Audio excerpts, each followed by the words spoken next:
Good afternoon, everyone, and welcome to Bertie and Friends. We have the absolute honor of spending time with Bertie today, and obviously some of his friends who's going to come in, and we're going to have a discussion and an interview. Today, our guest is Karen Burge, and she is a business and marketing strategist who's going to talk to us about scaling up your business and obviously making a bigger impact. I'm going to bring Karen into the room.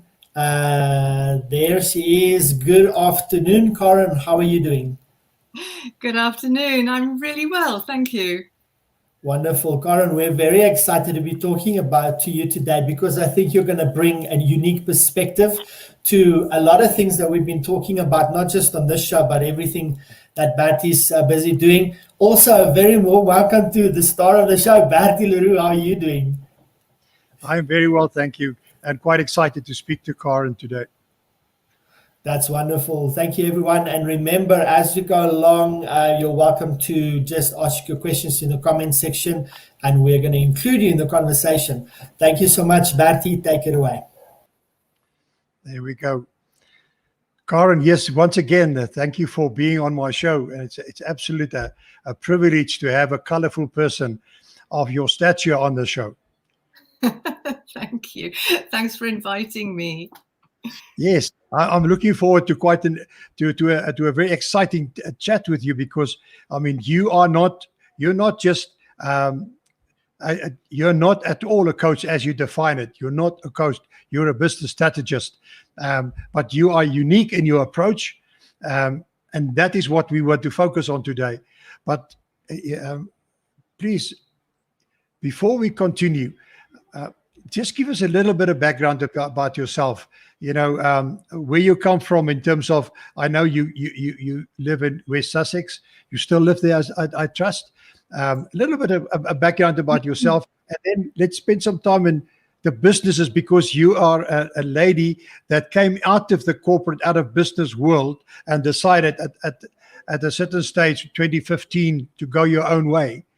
So excited to hear your progress and your development. Just share with us, please.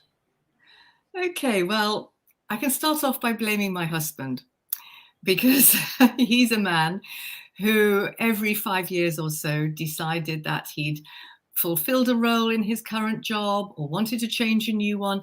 And we've lived actually all over the world, as well as moving around Britain. So every so often I would arrive in a new place and go, what shall I do this time? So it turned me into a serial entrepreneur. And I've had many diverse businesses. We've lived in Sri Lanka, Nigeria, and France, by the way, as well as all over Britain. And so I had businesses, gosh, I've done so many different things and had such fun along the way. So I was promoting artisanal food producers and selling food over the internet way back in the 90s, before the supermarkets even thought about it. I've been an online and offline retailer. I've written a book. I've had a domestic cleaning agency. I had a pop-up cinema, so many things that I've learned from. But it was about 6 years ago that I thought, I've gone into all these businesses for different reasons.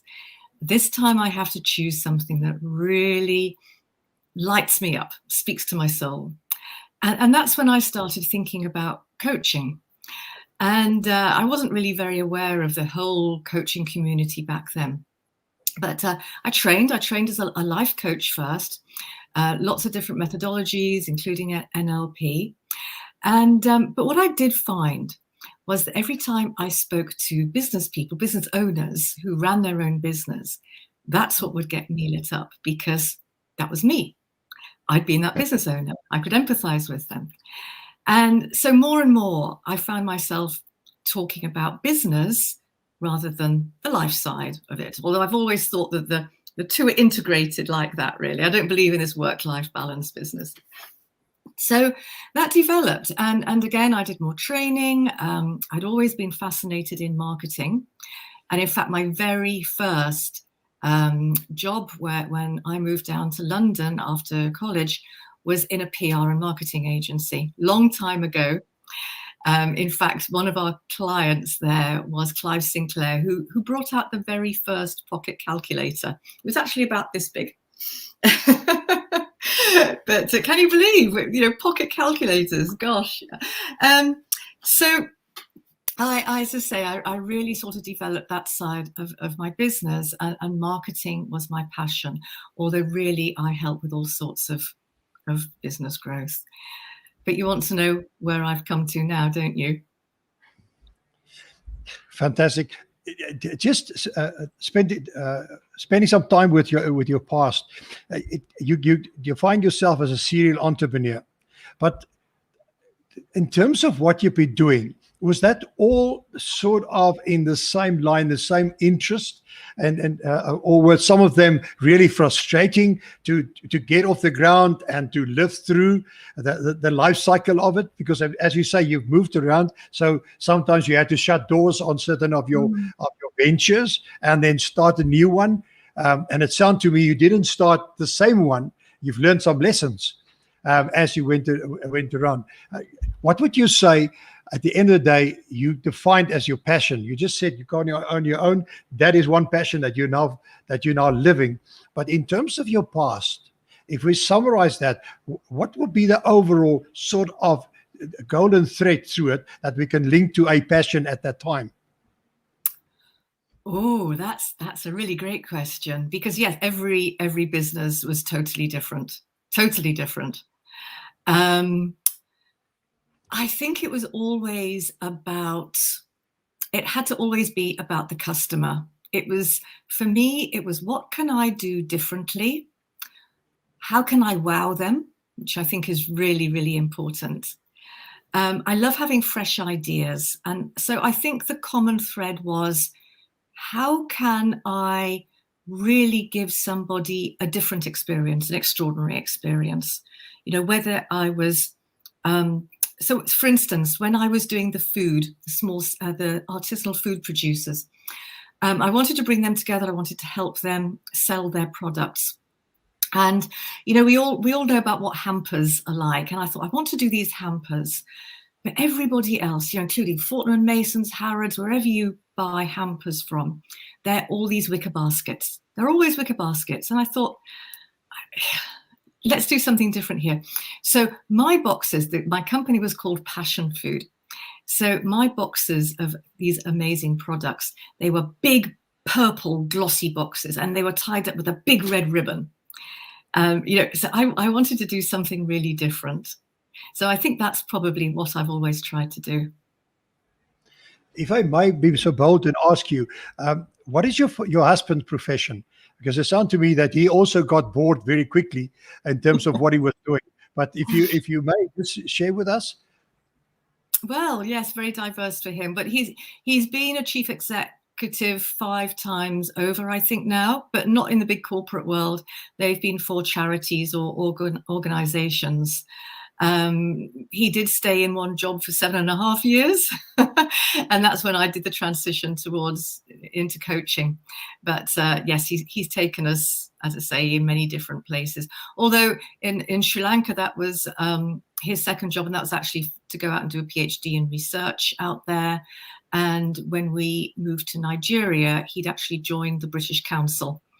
I'm sure many people here know about the British Council, and then back to London. So many different jobs for him as well. Yes.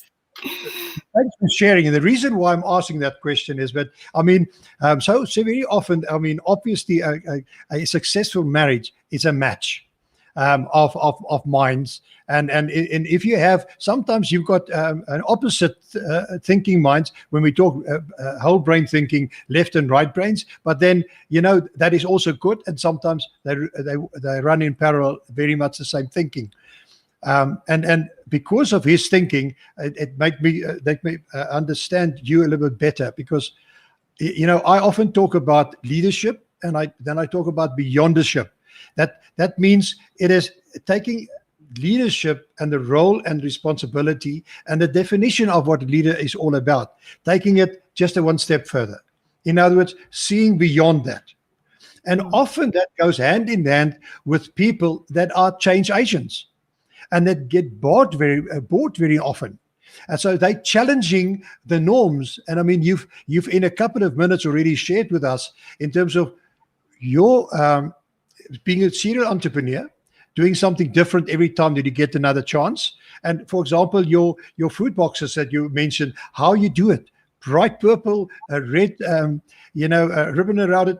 It just make for different thinking, because you are thinking beyond the normal, not just the old stereotype basket like everybody else. And that is what I saw in you the very first time I met you, is that here is a lady that is thinking beyond. Okay, and what you stand for and what you've created ever since 2015, if I'll be so bold to say that, is exactly that. Not to be the norm. You coached, you trained as a coach in NLP to equip yourself, and now you're using your experience from University of Life that you've gained over all these years from different cultures, living in different countries and starting businesses in all those different countries. Mm-hmm. And now you've started your business. You're saying, this is me. Would you say you're living your passion at the moment? Yes, and I do get your point there. You say it so well about it's not, we can all be average, we can all be normal, but why would we? It's to go beyond, isn't it? It's to do something different. And I think that is what has brought about my most recent, not a slight divergence, let's say, still doing business coaching, but what I saw was everybody in the coaching consultant sphere were doing the same thing. And I wanted to do something different there. So yes, you've absolutely pinpointed it. It's wanting to take that next step. In fact, I always used to say to my children, no, we're going to go a bit further. When we went on holiday and you're looking around for a nice restaurant that evening and you're looking at where everybody is. And I was the one who always used to say, let's just go a bit further. Let's just go around the corner. Let's go and see what's down there. And that's when you discover, the most incredible places or have experiences. So yeah, it's always, you're right. It's going beyond, isn't it? No, perfect example of beyond the thinking. Yeah. Just not the norm, just not the normal, just, knocking on the normal. And I think just about the businesses, if I think about your businesses and I listen to you, then I also almost in my mind's eye see the businesses that has reached the point where they know they can do better. They should be able to do better, but they have this proverbial glass ceiling that's holding them back. And income, Karen, with a golden, with a magic wand, and with one purpose only, is to help them to break through that proverbial glass ceiling. Would that be defining your assistance and support when it comes to companies? Yes, I hope so. So, now, as now I'm now helping coaches and consultants and service providers get in front of high net worth clients. So, for instance, this morning I was talking to one of my clients, a wonderful coach, and he has a lovely sense of fun and adventure and wants to really be working with those sort of leaders, business leaders who feel that they're missing out on that sort of fun in their lives. They've lost their purpose. So I said to him, well, why don't you put together something that is fun for them? Anybody could coach, anybody can sit in a room with a client and, and go very deep and listen and help them and everything. But I said, how about getting together a group of people and doing something really fun with them? So, for instance, let's say they're all into really fancy cars, McLarens, Ferraris and all this. What if we found a car dealer and said, look, I'm going to bring some people along who are really into their cars and they are wealthy enough that they have these cars, and we want to put on a day of fun for them. You know, the car person, the car dealer would be excited to have those people coming into him. He would lay on the drinks and the snacks and put on a great day of fun. And my client wouldn't be there like, oh, you know, I'm a coach. Let me coach you. You know, let me transform you and make you look at life differently. But it's his way. It would be his way of saying, let's get some adventure back into your life. Let's help you see that there's more to life than just trudging away day after day or climbing the corporate ladder.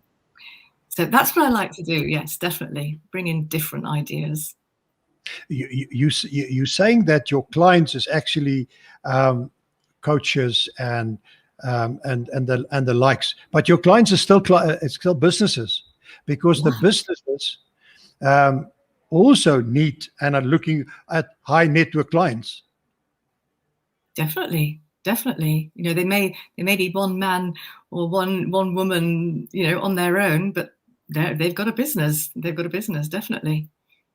So they're carrying two cans. It's themselves on the one hand, as an entrepreneur and a wealthy entrepreneur for that matter, but also a business that they're driven, because we all start a business with a purpose, not necessarily to sell it and make more money, but sometimes to leave a legacy, and sometimes to leave it for our children.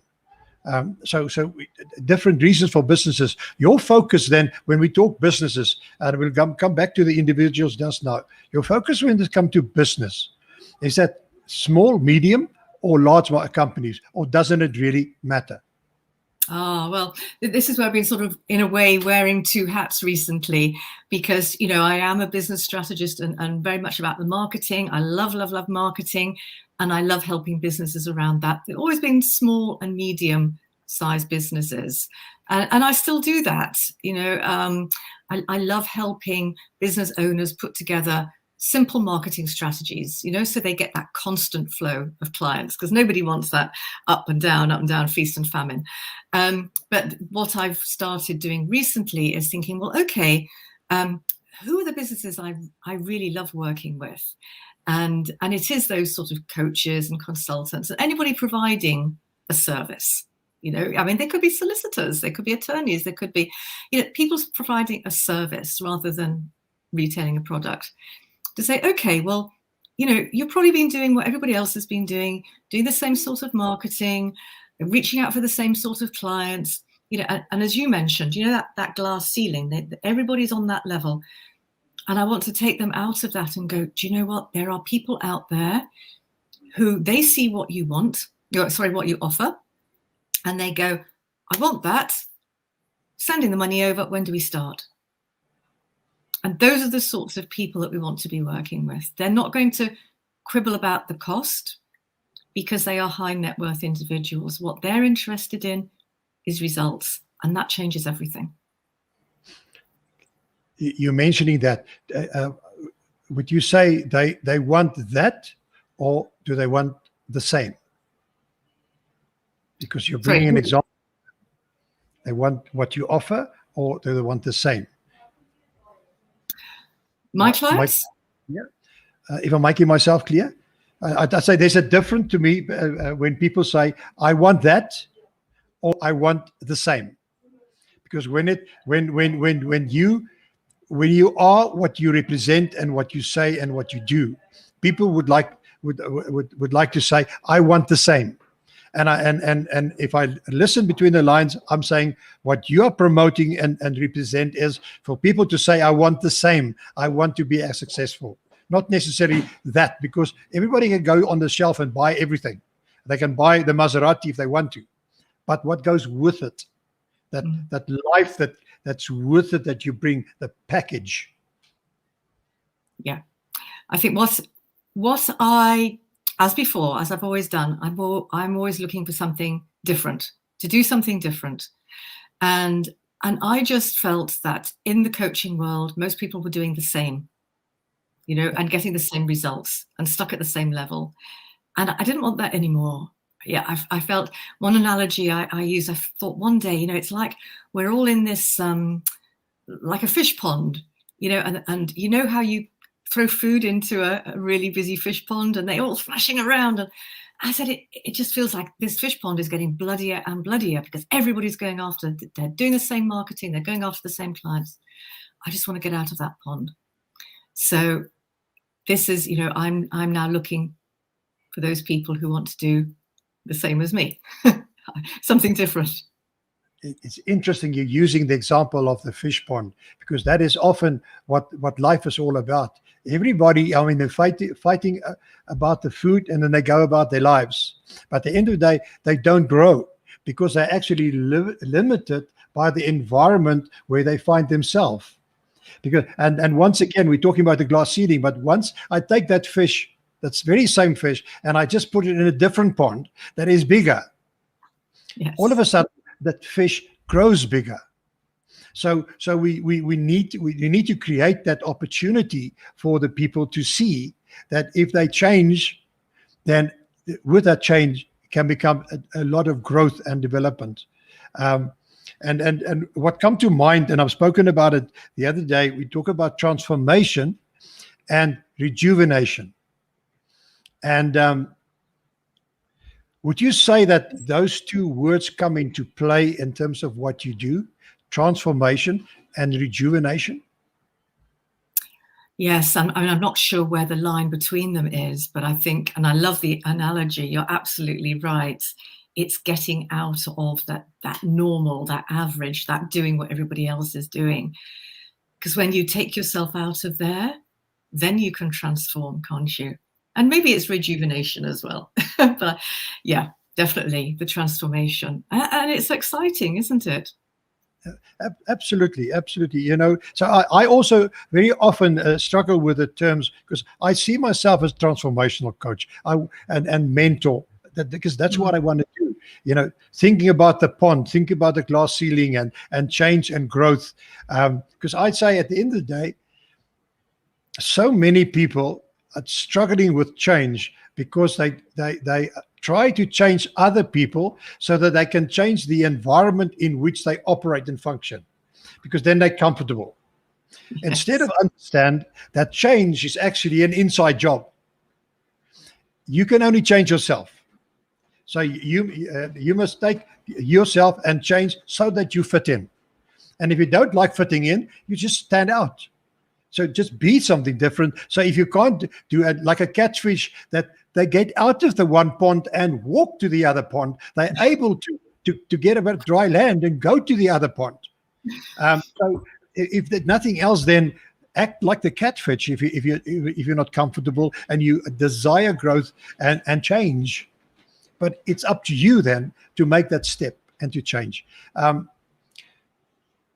We're en route to talking about your wealth and the specific approach that you have there. In terms of companies that you've worked with, any examples you can share with us where you've created this phenomenal change? Let's call it transformation. Let's call it rejuvenation of that company, or then that the individual that you wish to share a success story. Okay, well, I'm thinking of a particular coach. She had come out of corporate, and she wasn't quite sure. She'd done her NLP training and all this, and wanted to do some coaching. And we have transformed her into this coach who helps. She works with women. She works with women in the IT industry. And she helps them really leave a legacy. They're usually women who have come to that end of their career, towards the end of their career. They've probably got that one last job. And she helps them really step up and be seen as an elder almost. You know how an elder is respected, and people go to them. And we thought of this lovely analogy, actually, like a lighthouse. When you're a lighthouse, people are being drawn to you with the light. And she is just amazing. I love working with her. I have worked with other companies, even I've helped marketing agencies with their marketing, which I always find quite amusing. But as far as transforming, I love to help people see their potential and then work on that potential and really help them step up. Because it's like what you're saying, let's look at the more. What extra is there? What's beyond? We can always find the beyond, can't we? Absolutely. So let's talk about your focus. So you started out your company as a coach and qualified yourself and went into NLP to further enhance your offering to your clients.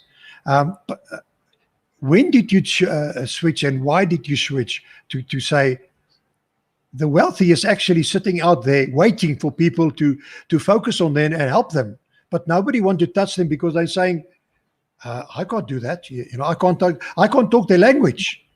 I can't talk their language. Go there. I'll play here with the rats and mice.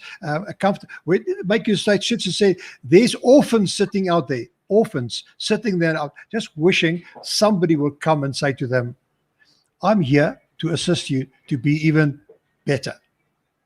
When did you switch? What made you think about that? Okay, I think for most of us, certain things start happening in our lives, don't we? And one day we wake up and we go, oh, that's funny, because it's the old story about you decide to buy a red car, and you decide to buy a red Mazda, and suddenly everywhere you go, you're seeing red Mazdas. For me, I started working with a company just a normal printing company, and they developed a process where they could literally print anything onto extremely durable fabric. So you could stick it up a mountain for 3 years and it would still look the same. So suddenly this meant that they could upholster luxury yachts and bespoke cars and golf bags and all that sort of thing. And they'd asked for some marketing help for them. And that was the sort of start of it. And I just found I was talking to more and more people. I mean, I've never been intimidated by wealthy people. I have to say, I don't come from a wealthy background at all. My father was in the armed forces, so I started off traveling the world as a child as well. But I've had the fortune, probably through my husband's jobs, where I've rubbed shoulders a lot with what you would class as very wealthy people, or very, here in the UK, very sort of upper class people. Okay, I've stayed in stately homes and the rest. And I found they're just ordinary people. Everybody's the same. They have their same challenges. They have the same things to deal with. We're all different. We're all the same, really. And but these things started happening. And at the same time, I kept being asked, what was my niche? Now, as a marketing person, I'm always saying to people, try and find a niche, try and find something special. Doesn't matter whether you're a printing company or a hypnotherapist or a dentist, or find a specific market. Because when you have a specific market, all your marketing becomes so much easier. So this was what I was saying to all my different clients. And people would say to me, well, what's your niche? And I would say, I just work with business owners who are overwhelmed by marketing. And I kept thinking to myself, what is my niche? What is my niche? And because I loved working with many different companies and business owners, I was finding that really difficult. It was a real challenge for me, until I thought, well, actually, I know that there are people, because I'm seeing them now, and this is what was happening to me.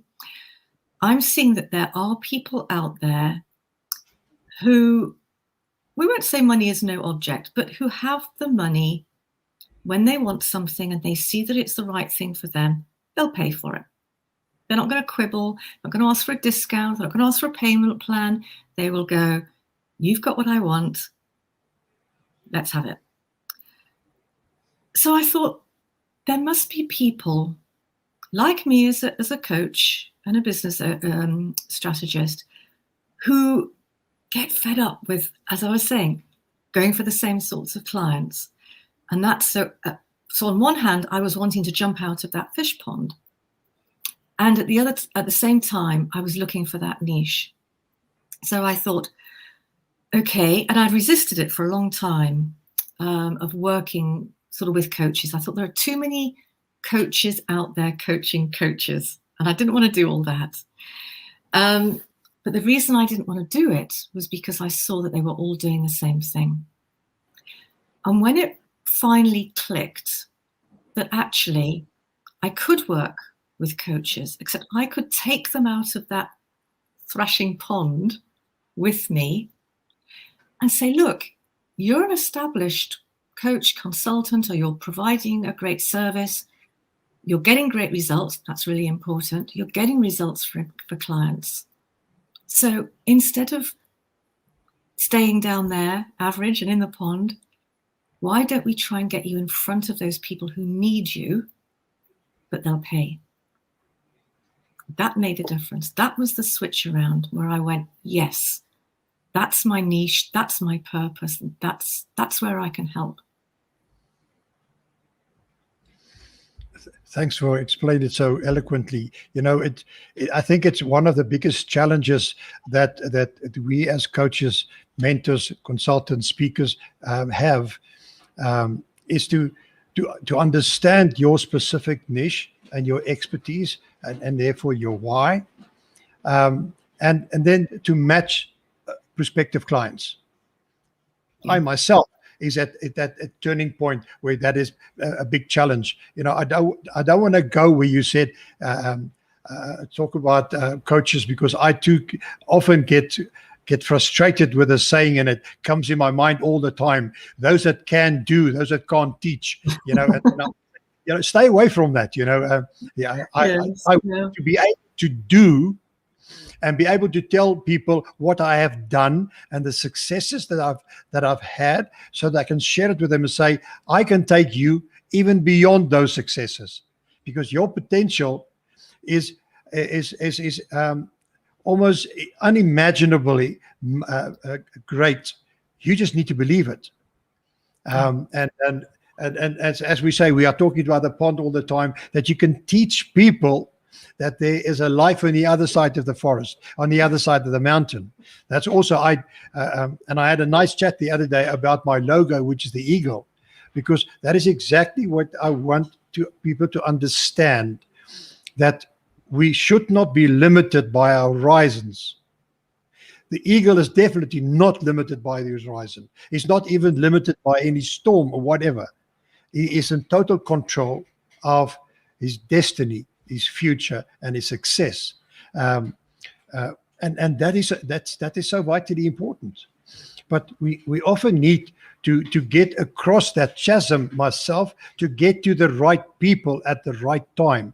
Now, I'm certain that, Karen, you have a system that you would take a prospective client, coach, business owner through. Would you just elaborate on your program and your system that you have? It's your opportunity to promote it. You know, just go for it.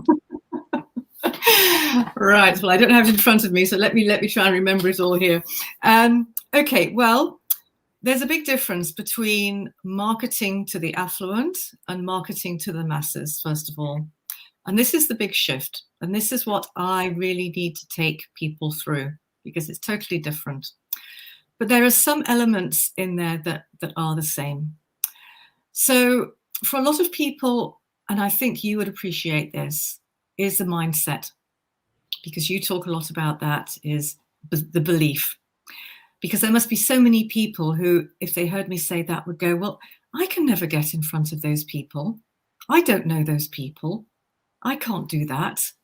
You know, I would feel uncomfortable. I wouldn't talk their language and all this sort of thing. So first of all, we would very much work on that mindset, because as I say, I don't come from a wealthy background at all. And it's open to anybody. And then we would look at, okay, what is going to make you the standout person? We have to do a lot of work around the positioning and your message. Now, before we do that, though, after the mindset, there's a lot around, well, okay, the rich are different. You know, so how do they think? What are they feeling? How do they behave? What attracts them? Because again, as I was saying, it's a very, very different market. And you need to understand that. And there may be sections of that market that you hadn't even thought about before. You've got the people who are the self-made, the ones that have really come from very impoverished backgrounds, but really made a success of themselves. And they're going to have a particular psychology. You've got the much older generation, and they, again, will approach things in a different way because their values will be different. So we do a lot of deep delve, into, as I say, this new market that you want to get into. And then that whole positioning, just talking about niches there. What is going to make you stand out? Because it's not just enough to go, oh, well, I work with the affluent. You have to be seen as somebody that they want to do work, to buy from, whether it's a service or coaching or whatever. And getting that messaging is so important. This is where all my marketing experience and expertise comes in, because that is absolutely vital. I was saying to one client this morning, we have to get this, let's just get this core message right first, because everything will hang on that. And it's so true. I've seen this so many times. So we work very hard on that. So this whole positioning of yourself in this new market is very important. And then there's all the other things that need to be brought into place, like, well, how do you serve these people? Because they're used to things being done in a different way. If you think about it, they've all got assistants who do things for them. They are used to things being done like that. They're used to high quality. So, it's not enough to, maybe just do something in a casual way. You've got to set up things properly. You've got to look professional. You've got to look the part. Your website has to look amazing. When you have a session with them, you have to make sure you've got a system so that they get their notes immediately and you follow up. And then building on that, it's about how do you wow them? Because if you can wow them, then they're going to tell their friends. And that's the best form of marketing at all, isn't it? If you can do such a great job with somebody that they open that little black book and go, you want to go and talk to these friends, that would be fantastic. If there are those sometimes who want to get into corporate and go, well, actually, what I do, I could take into the corporate world, then we can certainly look at that. I've got a whole sort of method on how you would do that, even if you've never been in corporate before. And I think the beauty of this is once we go through all that, you can take it as far as you like. Maybe you want to have speaking engagements. Maybe you want to run retreats. Maybe you want to be a consultant. For some, there might be merchandise at the end of it. You can really take it as high as you like. The world is your oyster. So that is very basically the sort of, there's no cookie cutter for anybody. It's not a cookie cutter approach, but these are the aspects that I think need addressing. But as I say, it's very different to when you're just marketing to everybody. But the beauty of it is, can I just go into why I think this market is so amazing? Absolutely. I'll say that as a yes. So, because as I say, I've done all the marketing. I know everything about marketing. So what everybody is doing, most people, and this is fine, it's absolutely fine. You've got all the social media. So people are posting on social media and, the LinkedIn and Instagram and Facebook, and they're told to do newsletters and blogs and podcasts and all those things. So that's what we call mass marketing. And when you're selling your services at a certain level, you're having to have a lot of clients to give you a really great income.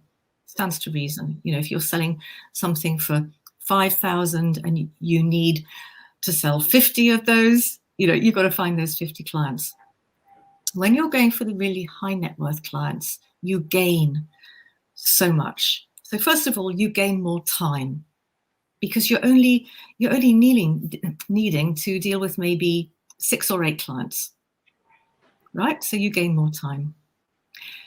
And because of that, you gain more energy. Because again, you're only having to serve that many people instead of always hustling and hassling and trying to keep 50 happy. You gain more money, obviously, because you're selling your services at a lot more. And I mean a lot more. You know, you can take a program and instead of selling it for 5,000, whatever your currency, you're selling it for 50,000. It's perfectly possible. And you have more security because these people are not likely to get hit by a sudden depression or downturn in the market. They're not likely to be made instantly unemployed and therefore, you know, be on their uppers. And also what I love is you get more exciting, committed clients. Because as I say, these are people, they're used to working for results. They're used to getting results in their life and in their business. So they will do what it takes. So you don't have those clients who are messing you around, say, oh, can we change our appointment? Can we do this? Can we do? I haven't done it this week. I haven't had time. You know, you get clients who are probably inspiring and a lot more fun because of what they've achieved so far in life anyway. You know, you have to have a certain, you know, oomph to you, haven't you?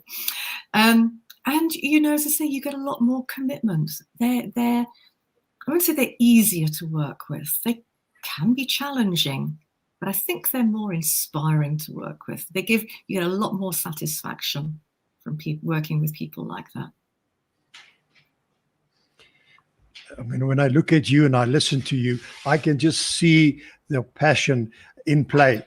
I mean, you just enjoy yourself so much. So congratulations and thanks very much for sharing. There's two things that came to mind while we're talking. The one is when you were talking about, you know, the affluent and the servicing and the affluent, the availability of them. I was thinking of my student days. Now, I was never very much of a womanizer. So I was a very shy boy. I actually had my first official date when I was at university. But I realized when I was at university that the beauty queens, everybody thought that they go out every night because they're so sought after, because they're beautiful. And at the end of the day, those poor girls were sitting in res, hardly ever going out, because of the fact everybody think they looked after.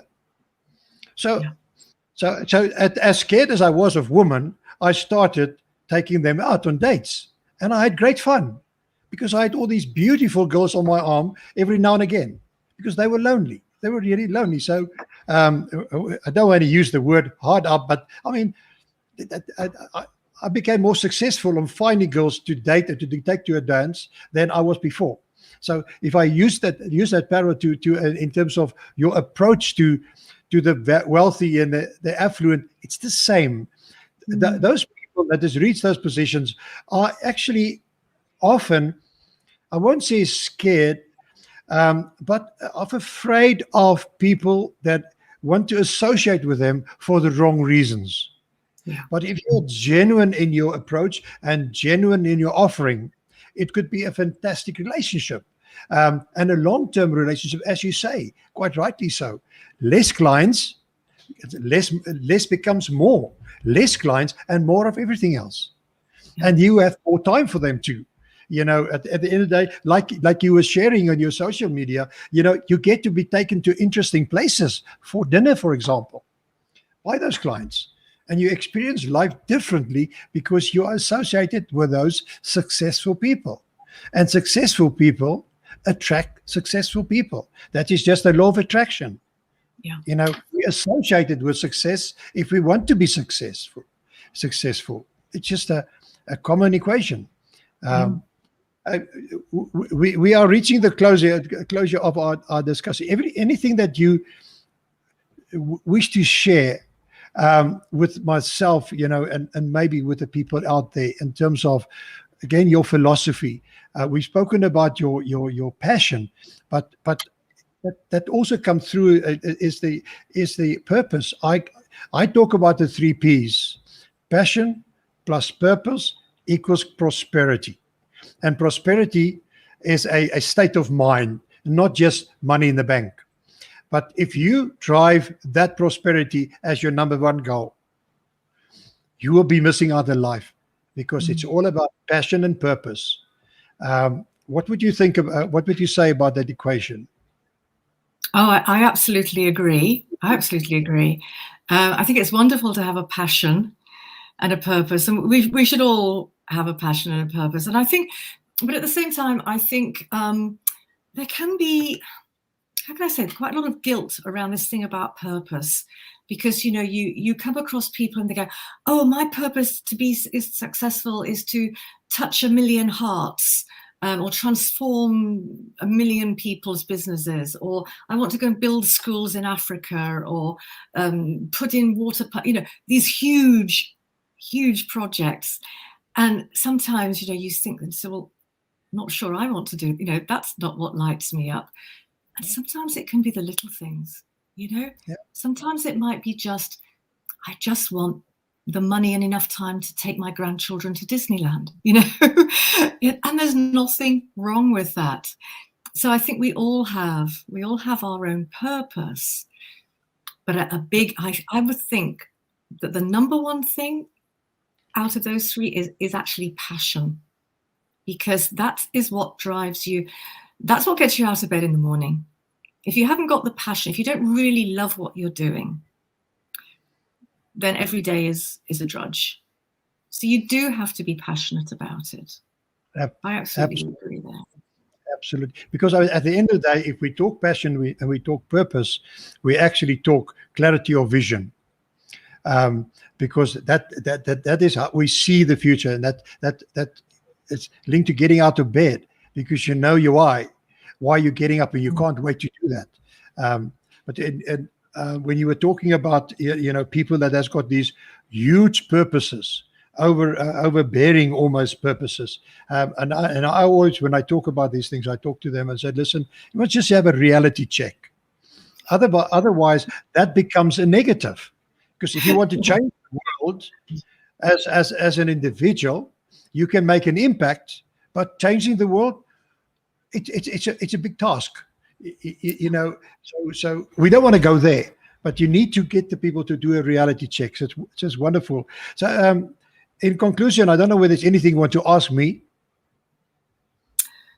Well, I would love to know what your vision is for your next, let's go 2 years, because we've all been through crazy times, haven't we? I mean, gosh, and we're not really through, we're not really out of it yet.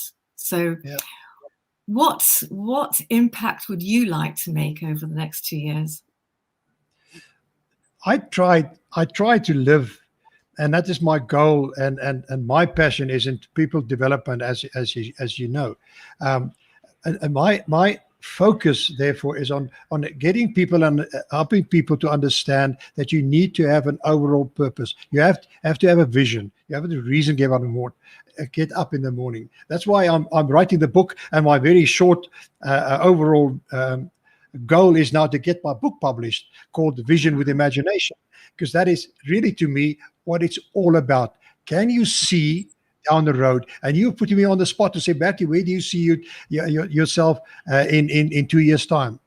I most definitely see myself as a successful transformational coach, assisting and helping people, businessmen, entrepreneurs, to define and create that overall and overbearing vision, why they are here and why they get up in the morning, and therefore and create the time. I want to create that time. I want to have the 4, 5, 6 clients so that I can have freedom in terms of time. Now I don't have it. I'm trying to create that. But obviously, when we start out, we just have to work harder. Yes, smarter, as they say, but harder to get these things done. And as you continue, you throw some of this baggage or luggage, that you want to call it, off your back and say, that's the past. I'm freeing myself to do really what I want, and I need speed, and that is what I'm focusing on. But thanks for asking. That is my challenge, and me and you are going to have a couple of chats about that in the very near future. Thanks once again for coming online with me and for sharing everything that you shared with us. It was wonderful. I just want, before Ivan conclude, I just want to ask you, if anybody want to reach you, where can they reach you? Oh, right. Okay. So I can give you my email address. Please do. And that's literally just Karen, Karen, Karen at Karen J. Burge, BURGE.com. Or go onto Facebook, find Karen Burge. And if you're interested in working with the wealthy, you'll see it on my banner there, on my profile. Come on over and join the group. That would be great. I will certainly invite everybody out there to go to your Facebook website. It's clear, it's precise, it's professionally done, nicely laid out. You get the picture. When you open it up, you get the picture. You know who's Karen. I invite you all to go and learn more about this lady, and if you can, get her to help you to be more successful. Yeah. Thanks. Come on over. Thank you. That'd be lovely. Phenomenal. Thank you, Karen. It was a phenomenal interview. Really, really enjoyed it. I loved, overall, when I listen to you, you have this knack for telling stories and bringing yourself into the picture and how things apply. And I really think that is a big marketing secret and key, is the ability to tell stories around something. Because let's be honest, we can all sell stuff and push and whatever, but the secret is pulling people into your environment with a story and making them hook up with emotion. And I think that I can pick that up, and I can see that's definitely something that you're doing. And Karen, you also throughout the interview today, you really inspired me to dream big. That thing about, is there anybody in this world that you'd like to meet? There's only 6 degrees of separation, so why not go for it? Why not aspire to earn more so that you have to have less conversions and you have to have less clients? So I thank you for that. Thank you so much for spending time with us today. And I think Bertie always has the desire to spend more time with the people that we spend with. So as soon as we find a interesting angle, we'll definitely like to invite you back and go deeper, because a lot of times in these sessions, we really just cover the surface and start digging a little bit, and we really like to go deeper. So thank you so much for your time today and for your contribution. Absolutely, my pleasure. Thank you so much. It's been fantastic. I've loved every minute.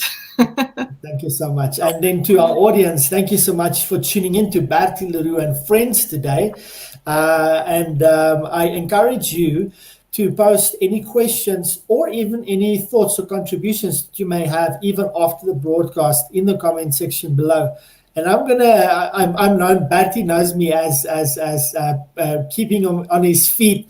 Bertie, I want you actually to close the session today and just say something, maybe ask the audience a question or something for them to reach out to you for. Yes, you always put me on the spot, but we were discussing it at the end. I think what I want to challenge everybody out there, and myself for that matter, and in other words, the man in the mirror, what is keeping you back for going for the big fish? Why are you fishing in that small pond? Phenomenal. That's amazing. And we're often in our sessions, when we're doing on Tuesday, we're often asking this question or encouraging people to do introspection, because when you're doing that mirror test and you're looking at yourself in the mirror, that's where the answers come through. Thank you so much, everyone, and we'll see you again. We have another broadcast we're doing tonight at 7, so tune into Bertie's pages this evening for that to happen. Thank you so much, and we'll see you later.